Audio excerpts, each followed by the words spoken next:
भारत आणि सुंदरनी प्रत्येक मैदानात गुलाल एक नंबरच करत आले. तेव्हा ती जोडी भारत आणि सुंदरची मैदानात जाते तेव्हा त्यांना तो पुकारला जातो सप्त हिंद केसरी भारत सुंदर. त्याला आपण नाव दिलेलं नाही आणि बरीचशी मैदानं अशी लगातार त्यांनी 2 वर्ष धुमाकूळ घातला होता. तर त्यांच्या गटालाही गाड्या झुपत नव्हत्या.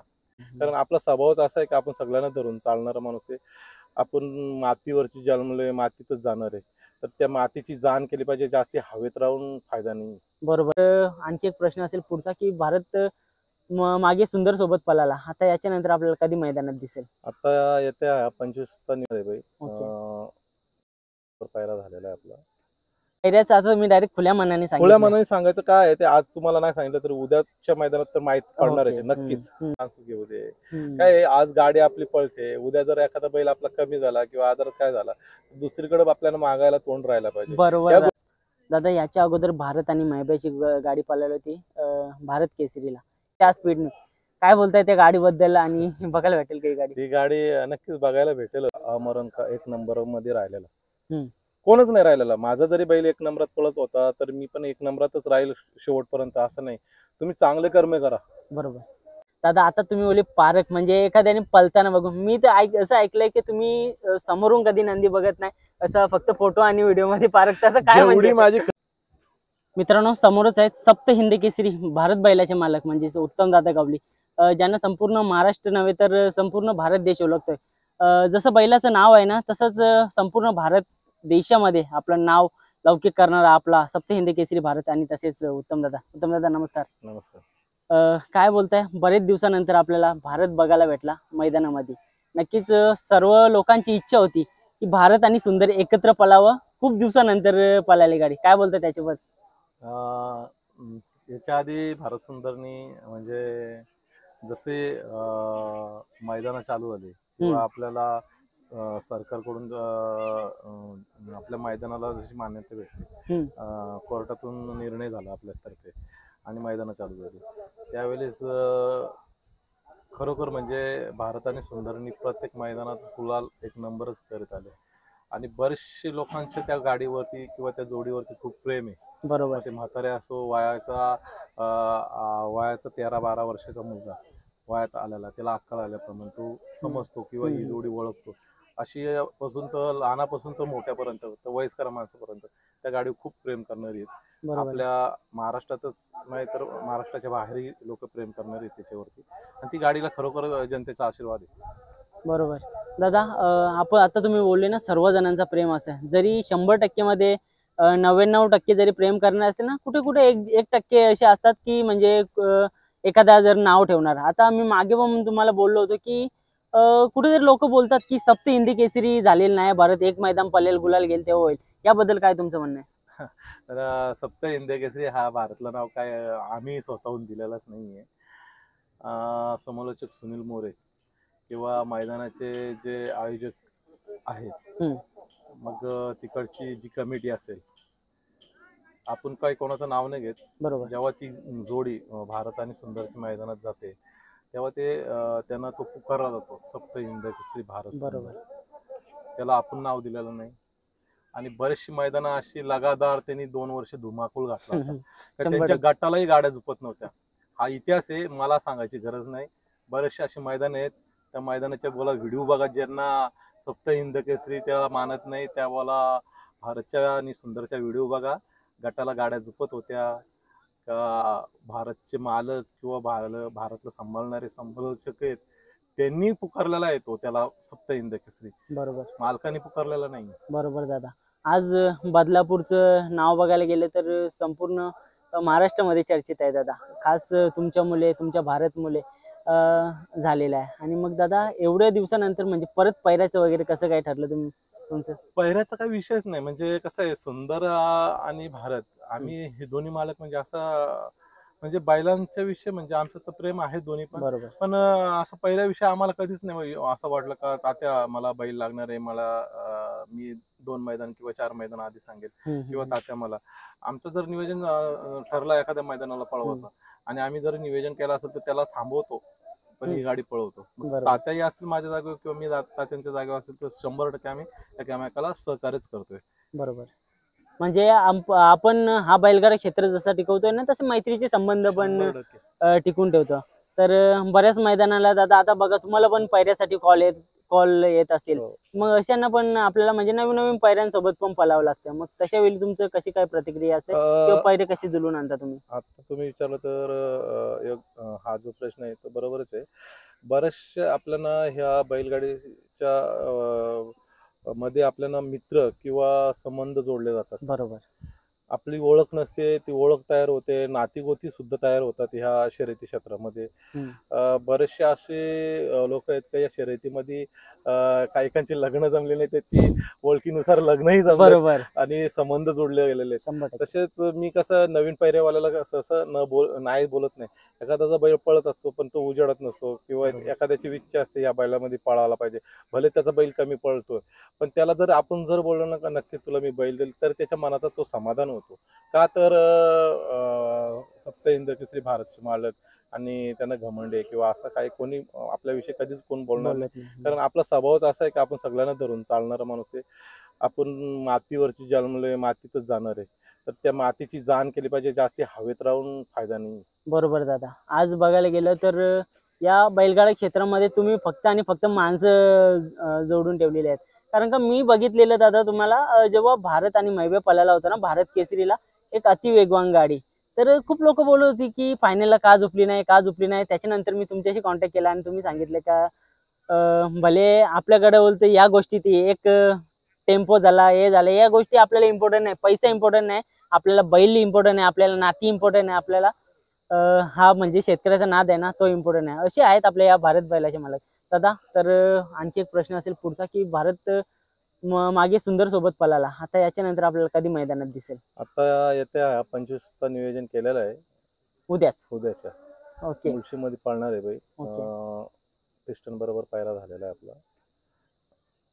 तर बरेचसे असे पैरे येतात, आपण त्यांना थांबवले होते. प्रत्येकाची इच्छा आहे आपल्या बैलामध्ये पळायची. आज आपला बैल पळतो, उद्या त्यांचाही पळणार आहे. ओके. आणि ही गोष्ट प्रत्येकाने जर लक्ष ठेवली ना तर पैरे किंवा गाड्या ज्या पळतात तर प्रत्येकाला चान्स भेटेल. ओके दादा. पैऱ्याचं आता मी डायरेक्ट खुल्या मनाने खुल्या मनाने सांगायचं काय आहे ते आज तुम्हाला नाही सांगितलं तर उद्याच्या मैदानात तर माहित पडणार आहे नक्कीच. 100%. आणि ही गोष्ट काही लपवण्यासारखी नाही, काय लपून आपण थोडं बैल पळवणार आहे. बरोबर. माहीत पडला तरी काय ती गाडी पळणार नाही. जिची गती आहे तेवढी लागणारच आहे. तुम्हाला आम्हाला मी सांगून पैऱ्याचा तो बैल काय पळायचं कमी होणार आहे? बरोबर.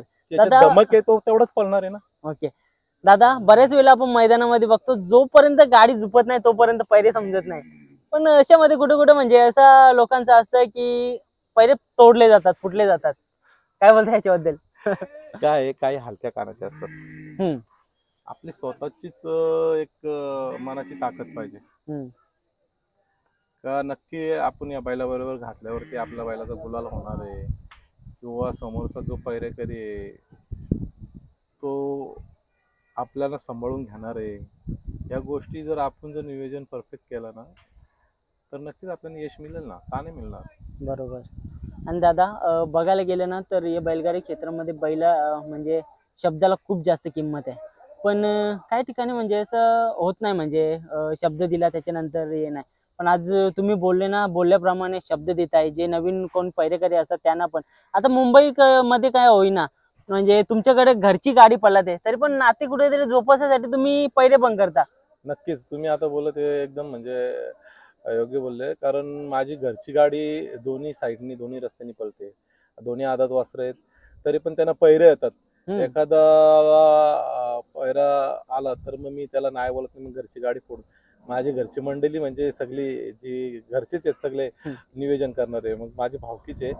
तर मग ते बोलतात का एवढी घरची गाडी पळते आणि मग तू कशाला गाडी फोडतो, आपली घरची गाडीचा गुलाल होईल. मग समोरच्याला पण चान्स घेऊ दे. काय आज गाडी आपली पळते, उद्या जर एखादा बैल आपला कमी झाला किंवा आजारात काय झाला दुसरीकडे आपल्याला मागायला तोंड राहायला पाहिजे. त्या गोष्टीची जाण पाहिजे समोरच्याला. मग त्यावेळेस बोलला नाही पाहिजे का तुम्ही शेट त्यावेळेस आम्हाला बैल नाही दिला, आम्ही बैल मागत होतो. आणि मी आजपर्यंत कोणालाच नाराज नाही केला. मग तो गरीब असो श्रीमंत असो मी ते बघत नाही, फक्त आपले संबंध आणि मैत्री जोडण्याचं काम करत असतो. बरोबर दादा. एकदम लाख मोलाचे शब्द होते दादा. कारण का बरीच जण म्हणजे आता मोस्ट ऑफ दी लोक जर गाडी जुळलेली असते ना तशा ठिकाणी म्हणजे पहिल्या मागायला पण थोडीशी कुठे काचगूज करतात, पण जे डायरेक्ट मागतात त्यांना नाही बोलायला पण कुठेतरी मनाला आपल्याला पण खंत वाटते की नाही बैल दिला. पण आज तुम्ही बैल देता आणि हे नाते सगळे जोडून ठेवताना ते येणाऱ्या फ्युचर मध्ये तुम्हाला खूप सारं नाव करताना बघायला भेटेल. आज तुमच्या दावणीला महाबली झाला, बाजी झाला, आणखी रैना झाला, हे सगळे म्हणजे दावणीला आलेत. तर महाबली म्हणजे छोटा भारत बद्दल बोला ना, कारण का त्यांचं मोठा भारत आणि आपला छोटा भारत एकदम स्वभाव आणि सगळं म्हणजे जुळून येत आहे. बरोबर. काय सांगू का, ह्या क्षेत्रामध्ये आजपर्यंत कोणीच नाही असा अमरण का एक नंबर मध्ये राहिलेला. कोणच नाही राहिलेला. माझा जरी बैल एक नंबरात पळत होता तर मी पण एक नंबरातच राहील शेवटपर्यंत, असं नाही. तुम्ही चांगले कर्म करा. बरोबर. तुमच्या दावणीला नक्कीच ती दावणीला लक्ष्मी जर परत एखादी वासरू घेतला तर ती त्या लक्ष्मीच्या तोडीला तोड देणारी तयार होईल. आज माझ्याकडे 3 वासरं आहेत आणि खरोखर भारत नंतर ते नक्कीच नाव नावातच करतील. मला ठेवणार आहेत. 100%. दादा आदात वयामध्ये एवढे सगळे गुलाल घेत आहेत, ज्या मैदानामध्ये जाईल तिकडे बघावं तेवढं गुलाल असतात. काय बोलताय आपल्या रैना आणि बाजीच्या जोडीबद्दल? आता तुम्हाला सांगतो, रैनाचे आणि बाजीचे आणि महाबलीचे जवळजवळ 29 गुलाल झाले नॉनस्टॉप. एखाद दुसरी गाडी पडली ती पण म्हणजे अशी बाहेर गेली. सामन्याने तर गाडी हारली नाही आजपर्यंत. आणि दोन्ही वासरं चांगली पळतात, एकमेकाला सांभाळून घेतात, एकमेकाला तोड देणार आहेत.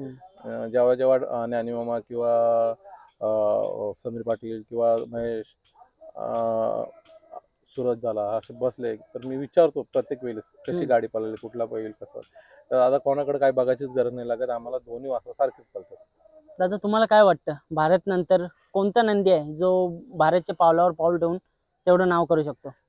भारतच्या नंतर माझी 3 वासरं आहेत ना, ती खरोखर म्हणजे माझं नाव करणार आहेत. कारण आता महाबली जेव्हा मुंबईमध्ये पळाला, बिनजोड केले आणि मला वाटतं मागच्या वेळेस मी बार्डीमध्ये 2 गुलाल केले महाबलीचे आणि लगेच पाठवला. तिसऱ्याच दिवशी ती तशी त्यांनी फायनल घेतली.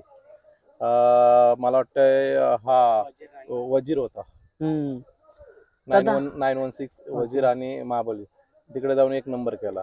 त्याच्यानंतर परत त्यांनी दुसरा एक मैदानामध्ये 2 नंबर केला.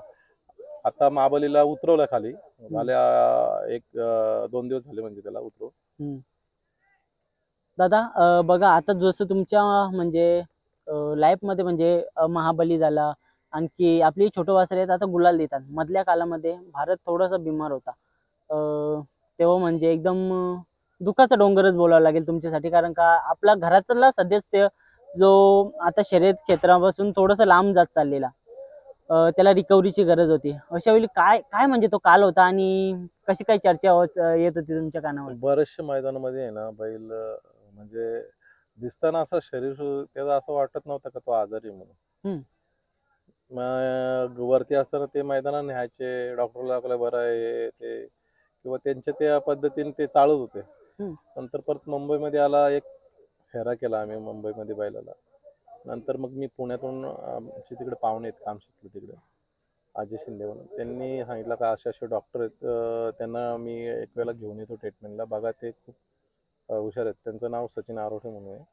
मग त्या डॉक्टरांना मग आम्ही बोलवलं एक वेळी आणि त्यांनी पूर्ण बैलाला चेक केला. चेक केल्यानंतर त्यांनी सांगितलं बैल एकदम म्हणजे सर्दीमध्ये कप झालेले आहेत त्याला आणि खूप जाम आहे छातीमध्ये. त्या डॉक्टरांनी जवळजवळ 1 महिनाभर त्याची ट्रीटमेंट केली आणि महिनाभर ट्रीटमेंट केल्यानंतर त्याला मी वरती पाठवला. तेव्हा विचारला डॉक्टरांना, तर ते बोलले नक्की आता म्हणजे मी तुम्हाला असं सांगू शकत नाही की 100% पूर्ण बरा झालाय, 70-80% बैल ओकेच आहे, पण तुम्ही बघा एक वेळा पडून तिकडे. बैलाला नेल्यानंतर मग परत आप्पांनी तिकडे ट्रीटमेंट केली, आयुर्वेदिक ट्रीटमेंट केली आणि किरण आप्पांनी मग ट्रीटमेंट केल्यानंतर मग त्यांनी परत फेरे केले, 2 फेरे केल्यानंतर मग मैदानाला काढला आणि मग तेव्हा भारत आणि सुंदरची गाडी पळाली. दादा याच्या अगोदर भारत आणि मैबाची गाडी पळाली होती भारत केसरीला, एक अति वेगवान गाडी. म्हणजे ती गाडी जर फायनल असती म्हणजे गट एवढं सुट्टा की म्हणजे कितीतरी चकड्याच्या अंतराने, सेमीला पण त्या स्पीडने. काय बोलताय त्या गाडीबद्दल आणि बघायला भेटेल काही गाडी? ती गाडी नक्कीच बघायला भेटेल, पण तो त्या दिवसाचा जो क्षण होता किंवा ती त्या मैदानाची जी आठव आहे ती प्रत्येकाच्या मनात राहून गेले, किंवा ज्यांनी ज्यांनी बघितली ती गाडी पळताना ती म्हणजे त्याच्यात ती म्हणजे आठवणीतच राहील कायम. 100%. तुम्ही झाला कुणी आणि कुणी किंवा त्या गाडीला ज्यांनी ज्यांनी ज्या मैदानात पळताना बघितले किंवा लाईव्ह मध्ये बघितले, तर तो प्रत्येक जण तो बोलतो का ती गाडी जी पळाली तशी कधी गाडी पळताना बघायलाच भेटली नाही किंवा बघितलंच नाही. आणि खरोखर त्यावेळेस खरोखर त्या गाडीला खूप स्पीड होता, म्हणजे सुट्टा निकाल दोन्ही वेळेला घेतला. फायनल पण म्हणजे अशी बोलायचीच गरज नाही की आम्ही घेतली असती. जनतेने तेव्हा सांगितलं का फायनल पण मैबा आणि भारतनेच घेतली असती, पण आपली बॅड लक होती, बैलाच्या पायाला लागला होता, त्यामुळे आपण काय बैल पळवलं नाही. दादा जेव्हा म्हणजे गाडी पळत होती ना, सगळी म्हणजे लोकांच्या चेहऱ्यावर उत्सुकता होती, म्हणजे ही गाडी कधी पळेल, ही गाडी कधी पळेल. पण बॅड लक होते दादा जेव्हा भारत आणि मैबा पळाला, म्हणजे पैऱ्याचं वगैरे कसं काही जुळून आणलं, कारण का घाटावरती ना किरण अप्पा बोलला तर नियोजनाचे बादशाच. जसं इकडे तुम्ही नियोजन करताना तसं त्यांचं नियोजन पण एकदम फिट असतं. नाही, नियोजन 100% अप्पा करत असतो, पण नियोजन करायच्या आधी म्हणजे पायऱ्या करायच्या आधी मला 1-2 दिवस आधी फोन करतोय आणि सांगतोय का असं असं बैल टाकायचे, काय करायचं. जर मी इकडनं हो बोललो तरच तो पुढचा पाऊल घेतो, किंवा मी त्याला सांगत असतो की बाई अशा अशा बैलामध्ये आप्पा बघ जमतोय का, जमेल का. असं दोघांनी मिळून किंवा तिकडची टीम मिळून आपल्या इकडची टीम मिळून, म्हणजे असं बघ एकट्यानी आणि जे आपले सहकारी असतात त्यांचं ऐकून जी मुठीला जी ताकद आहे ती वेगळी असते आणि एका बोटाला जी ताकद आहे ती वेगळी असते. तर मग आम्ही जो पण नियोजन करतो, खालती झाला किंवा वरती झाला, तर सगळे मिळूनच करत असतो पायऱ्याचा झाला. बरोबर. आता मैब्याचा पायरा अचानक मध्येच झाला होता आमचा त्या मैदानाला. 2 दिवसा मैदानाला राहिला आणि पायरा झाला होता, कारण त्यावेळेस पण मैब्या पण थोडा आजारातच होता आणि होणं चालला होता, आणि अचानक मध्ये मग पायरा केला आणि मग गाडी चांगली सुरुवात पळाली. दादा ही गाडी पळाली तेव्हा एक आठवण झाली का तुमचीच, म्हणजे बदलापूर गावात आपला सप्त हिंद केसरी मोठा लक्ष नक्कीच त्याच प्रकारे पल बघायला भेटला आपल्याला. 100%. तसं बोला तर भारत सगळा तुम्हा आमचा सगळ्यांचा. मी कधी बोलत नाही माझा बैल ज्या भारत प्रेमी आहे त्या सगळ्यांचा भारत प्रेमी यांचा भारत आहे, आणि आजपर्यंत ज्या जनतेचा आशीर्वाद आहे त्याच्यावरती. तो आजारातून बरा झाला, बरा एकदा रुटीनला लागला, खरोखर त्याच्यावरती खूप प्रेम देणारी जनता आहे. 100%.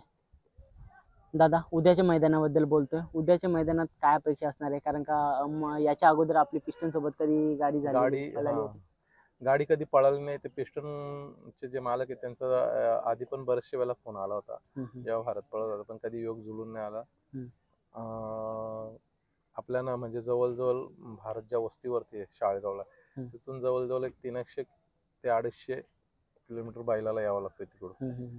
खूप त्यांना लवकर येऊन बैलाचं नियोजन करून सहकार्य जे आहेत आप्पाचे जायला त्यांना जवळजवळ मला वाटतंय 2 ते 3 वाजता मैदान करून.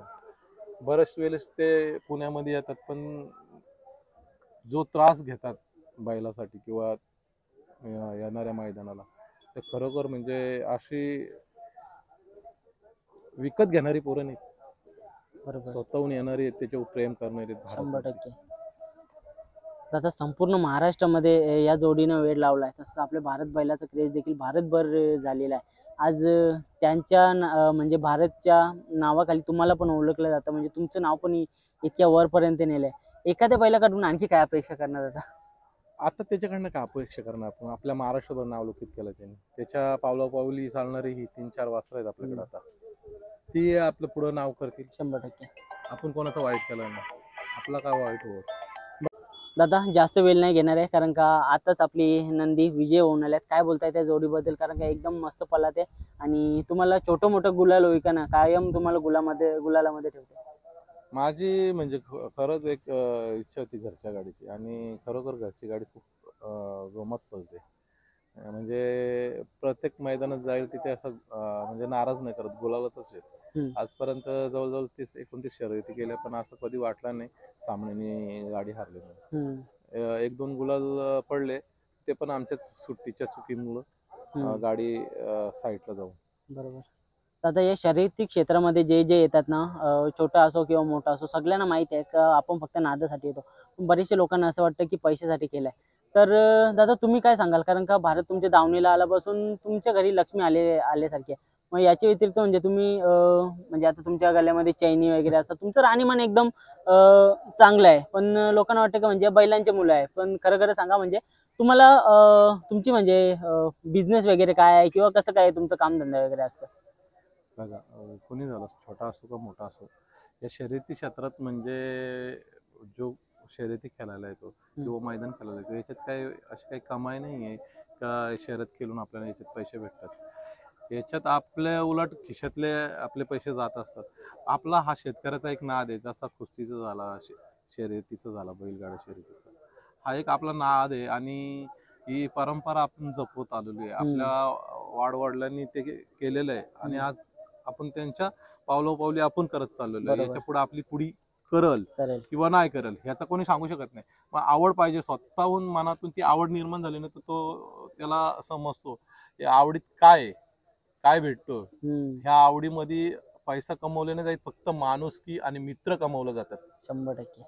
याच्यात कोणी बोलत असेल का मी पैसे कमवतो. सोना दागिना जो आहे बघा, माझा स्वतःची कंस्ट्रक्शन आहे, पोकलन आहेत, म्हणजे सप्लायचा पण चांगला आहे माझा, वीटभट्टीचा कारखाना आहे, दुधाच्या डेअऱ्या आहेत, 2-4 बिझनेस आहेत, चाललंय आपलं सुखाने. दादा मग हे सगळं सांभाळून बिझनेस सांभाळून नाद कसा टिकवताय तुम्ही? कसं आहे, कारण का नेहमी बघायला भेटतं तुमच्यासोबत अफाट अशी गर्दी असते, तुमचे मित्र परिवार असतात, मुलं असतात, काय बोलतात त्यांच्याबद्दल? कारण का संपूर्ण नियोजन पण त्यांचा पण हातभार असेल तुमच्या? 100% बघा, कुठल्याही गोष्टीला हातभार असल्याशिवाय होत नाही. हा शर्यती क्षेत्र असं आहे का एकच माणूस असं स्वतः नियोजन करेल आणि स्वतः गाडी नेऊन सोडेल, स्वतः हाकलेल असं नाही. तुम्हाला याच्यामध्ये सहकार्य लागतात. बरोबर आहे. तुमच्या पाठीमागं पोरा पाहिजेत, निदान 5-10 मुलं जरी पाहिजेत, जास्त नाही पण 10-15 तरी मुलं पाहिजेत, तेव्हा तुमचा तो खेळ होतो. ह्या खेळाला सगळ्यांची मदत लागते, सोडण्यापासून जोडण्यापासून. तर बरेचशी अशा गोष्टी आहेत, बैल नेण्यापासून आणण्यापासून, त्याच्या पाठी असले सहकारी, गाडी जमवण्यापासून, प्रत्येकावरती एक जबाबदारी असते. बरोबर. जो गाडी जमवतो फोनवरती त्याची जी जबाबदारी असते, मग मैदानात जाण्यापर्यंत त्याची जबाबदारी असतो आपल्या ग्रुपमध्ये, ती त्याची जबाबदारी असते.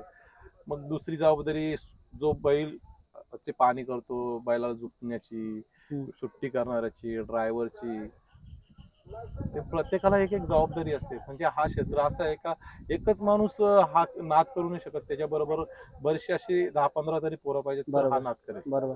दादा आता तुम्ही एक शब्द बोललेला की मधल्या काळामध्ये, बंदीच्या काळामध्ये कुठेतरी म्हणजे नाद कमी होत चाललेला, परत नाद आल्या. आता बघायला गेलं ना तर बरेचसे आपल्या शेतकऱ्याकडे पुन्हा बैल यायला लागले. म्हणजे कुठेतरी आपली म्हणजे गोमातेला आणि गोवंश आहे ना कुठेतरी वाढत चाललाय. आणि जी म्हणजे बरीचशी अशी नंदी होते की जे खाटकाकडे जायचे, असे म्हणजे बरीचशा या होत्या, ती गोष्ट कुठेतरी थांबत चालली आहे. तुम्हाला सांगतो, गोवंश म्हणजे बोललं तर 70% संपला होता. शर्यती क्षेत्र बंद होता, तो गोवंश 70 ते 80% संपला होता. फक्त 20% राहिला होता. आणि बऱ्याचशा शेतकऱ्यांकडे म्हणजे 4-4 जोड्या होत्या, त्यांच्याकडे एकच बैल राहिला होता. ज्यावेळी आपल्याला रीतसर परमिशन भेटली कोर्टाकडून, जेव्हा आपल्याला आदेश आला, शर्यती क्षेत्राला परमिशन भेटली, बरेचसे शेतकरी म्हणजे ज्याची परिस्थिती नाहीये त्याच्या सुद्धा घरात दावणीला बैल आहे. एखादा वासरू तुम्हाला नक्कीच बघायला भेटेल. तुम्ही वरच्या भागात म्हणजे घाटावरती, मग तो सातारा, कराड असो, कोल्हापूर असो, सोलापूर असो, नाशिक असो, औरंगाबाद असो का जालना असो, तुम्हाला महाराष्ट्राच्या कानाकोपऱ्यात ज्याच्या घरात दावणीला बैल नव्हता त्याच्या घरी दावणीला एक वासरू, 2-2 वासरं आहेत. आणि त्याच्यावरनं, त्या वासरावरनं रोजगार त्यांचा, म्हणजे आपल्यासारखे मुंबईवाले चांगली किंमत देऊन त्याला खरेदी करतात, किंवा वरच्या भागामध्ये, पुण्या भागामध्ये त्याला किंमत देऊन ती वासराची खरेदी होते. एखाद्या गोरगरिबाचा त्या गोवंश जे संपला होता, त्या गोवंश जोपासला गेला आणि एखाद्या वासरापासून, त्याची त्या खरेदीपासून त्याचा घरातला किंवा त्याच्या मुलांचा शिक्षण किंवा लग्नाचा काय अडचणी असेल, घराची अडचण असेल, ती दूर होते. बरोबर दादा. आता तुम्ही बोलल्याप्रमाणे अशा कितीतरी नंदी आहेत ना जे हळूहळू उजेडात येत चालले आणि आपल्या मालकासाठी म्हणजे बरेचसं काय काय केलं. आता बरेचसे लोक म्हणजे आता वासरं विकून त्यांच्या मुलांचं शिक्षण वगैरे करतात. अशा मुले पण हे हे पण कुठेतरी वाढत चालले हळूहळू, आणि याच्यामुळे गरिबांना देखील मदत होते. म्हणजे 100% तू जे बोललाय ना, हा प्रश्न एकदम 100% खरा आहे. कारण बरेचसे असे गोरगरिबाच्या दावणीला चांगल्या चांगल्या लक्ष्मी आहेत, म्हणजे चांगले नंदी आहेत की ते उजेडात नव्हते. एखाद्या मैदानात तो गट जरी पास झाला वासरू तर तो उजेडात येतो. बरोबर. किंवा जरी गटने पास झाला आणि पळताना जरी एखाद्याचा जो पारखी असेल त्यांनी नजरेत त्याला बघितला का हा वासरू पुढे जाणार आहे, तर त्याला तू किंमत चांगली देऊन त्याची खरेदी करतो. असे बरेचसे गोरगरिबांचे नंदी ज्यांना अडचणी त्यांच्यापासून दूर झाल्या, त्यांच्या घराच्या अडचणी दूर झाल्या. म्हणजे हा शर्यती क्षेत्र हा हौशीपुरताच नाही तर हा खरोखर म्हणजे शेतकऱ्याचा नाद टिकवण्यासाठी आहे आणि गोरगरिबाच्या खरोखर याच्यात भाळा होतो. दादा आता तुम्ही बोलले पारख, म्हणजे एखाद्याने पलताना बघून, मी तर असं ऐकलंय की तुम्ही समोरून कधी नंदी बघत नाही, असं फक्त फोटो आणि व्हिडिओ मध्ये पारख, तसं काय एवढी माझी खरेदी आहे. म्हणजे मग भारत असो, योगी असो, मावली असो, आता हा बाजी घेतला, रैना घेतला, फोटो आणि व्हिडिओ समोर कधी म्हणजे समोर जाऊन त्याला पळवताना बघून किंवा 1-2 मैदान पळू दे किंवा एखादा मैदान पळल तो बघेल, माझ्या बैलात टाकेन ना मग खरेदी करेल, असं कधीच नाही केलेलं. जेवढी बैला खरेदी केलेत, मग वैभव मोठ्याचा तो महबूब झाला, तो सुद्धा आम्ही व्हिडिओ आणि फोटोवरतीच घेतलेला आहे. मित्रांनो बोलतात ना की सोनारालाच खरी सोन्याची पारख असते, म्हणजे एखाद्या कोळशाच्या कानीतनं कोळसा असं हातात घेऊन हिरा ओळखणार आहे ना, तसेच आपले उत्तम दादा आहेत. दादा तुमचा वेळ नाही घेणार, जातात एक प्रश्न विचारतो की या शर्यती क्षेत्रामध्ये तुम्ही काय कमवलंय? या शर्यती क्षेत्रात बरीचशी नाती संबंध, मैत्री, मित्र खूप अशी कमवली. का तर मग महाराष्ट्राच्या कानाकोपऱ्यात मला या भारतपासून माझी खूप मोठी ओळख तयार झाली. बऱ्याचशा अशा मी म्हणजे लग्न कार्यक्रम असतात किंवा एखाद्या क्रिकेट ग्राउंडला तर किंवा एखाद्या हॉस्पिटल मॉलमध्ये असं जर गेलो ना तर एखादा अचानक मध्ये ओळखीचा माणूस निघतो आणि तो मला ओळखीत नसला तरी तो धावत येतो. आता मी तुम्हाला म्हणतो या 2 दिवसाच्या आधीची गोष्ट, सुट्टीसाठी मी कपडे घ्यायला गेलो होतो एका दुकानामध्ये बदलापूरमध्येच, आणि तो व्यक्ती आहे ना कोरेगावचा होता आणि तो माझी गाडी लावली आणि मी गाडीतून उतरलो आणि मी ना माझी मिसेस त्या दुकानामध्ये घुसलो कपडे घ्यायला, आणि तो त्याची गाडी माझी लावताना मला उतरताना त्याने बघितलं मीच आहे नक्की हे त्याला कन्फर्म नव्हतं, पण तरी पण तो आणि त्याची मिसेस थांबला आणि त्या दुकानात आला मला शोधत आणि मी वरच्या मजल्यावरती होतो, म्हणजे फर्स्ट फ्लोअरला होता आणि तो खाली होता आधी, आणि नंतर परत मी खाली आल्यानंतर तो त्यांनी मला बघितलं आणि शेठ बोलतो तुम्ही उत्तम शेठ ना, तर मी बोललो हा, तर मी बोलतो मी कोरेगावचा अशा ठिकाणी कोरेगावचा हिंदकेसरी मैदान होतं, मी तिथेच राहतोय आणि मी तुम्हाला बघितलं तुमच्या गाडीतून उतरताना, पण मला असं वाटत नव्हतं तुम्हीच आहेत, कारण मी एकदम जवळून कधी बघितलं नव्हतं, तुम्हाला व्हिडिओ मध्येच बघितलेलं आहे. तर मग मला तो भेटला, हातबीत मिळवला. नंतर मग मी त्याला विचारलं तू कुठे राहतो, तर त्याने सांगितलं की मी पनवेल गोदरेज मध्ये राहतोय खरवईला.